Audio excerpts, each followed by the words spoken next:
I am the HR director here, so I handle all employee issues, getting people onboarded, the recruiting, things like that. What are some of the qualities that you guys are looking for? So it really depends on the position. Most of our open positions right now are for the route service rep, which basically is an employee that goes on a route of units and does the cleaning, the maintenance, troubleshooting, all of that type of work. So the types of qualifications that we're really looking for, somebody that I know would be a good fit, is somebody that works well independently.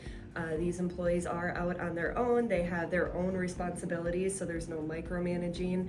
People that take pride in their work, because it's maintaining a specific route of units, it's very easy to see if somebody is doing a good job and doing what they're responsible for, and we can give that credit where it's due. Otherwise, people that like driving, it is a lot of driving. We do give you a company car and pay for the gas and maintenance and everything like that.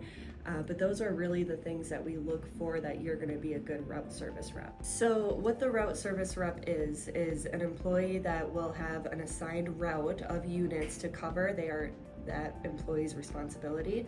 So the employee will drive from unit to unit, answer any questions that the customers have, clean the units, do maintenance, troubleshoot. It's a very technical job at times. There is a lot of equipment and technological factors that go into making these machines run. So it's a matter of being able to problem solve, and also cleaning, just making sure the units look good and that they're presentable to the customers. Average distance for the driving is really going to depend on the route. We have some routes that are very spread out, unfortunately, so it is further to drive between the units. Other routes are very condensed depending on the market, and it's not nearly as much driving between units. I would say most of the day, the 8-hour day that these employees are going to be spending, is driving. It's just a matter of if it's extensive driving between the units or just further units to go to. We also have technicians. A technician is responsible for doing the higher end maintenance type work, but also the extreme troubleshooting. There's certain things with these machines that no matter how much you're trained as an RSR, you're just not going to be able to fix. And so we call in technicians and send them out to the units depending on those problems. Another position we see open a lot is maintenance. Maintenance is going to be doing the landscaping, some of the more cosmetic projects that we have on the units. Again, troubleshooting and helping the routes as needed. The biggest problem with recruiting is probably just getting people to understand what the job really consists of. When they hear a route service rep, sometimes people think it's sales.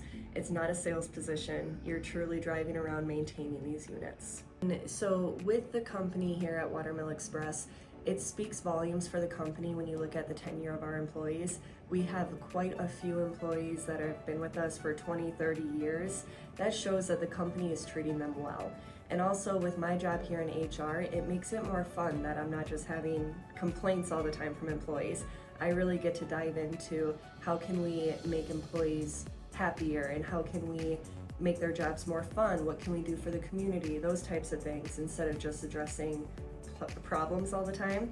So those are things that I think show that even out in the field for our remote employees, people are enjoying the work that they do. Here at the office, it's very team-based. A lot of people, they work hard, so they're in their offices, but every time someone walks by, it's a quick conversation about their day and how they're doing. So it's a really good team atmosphere.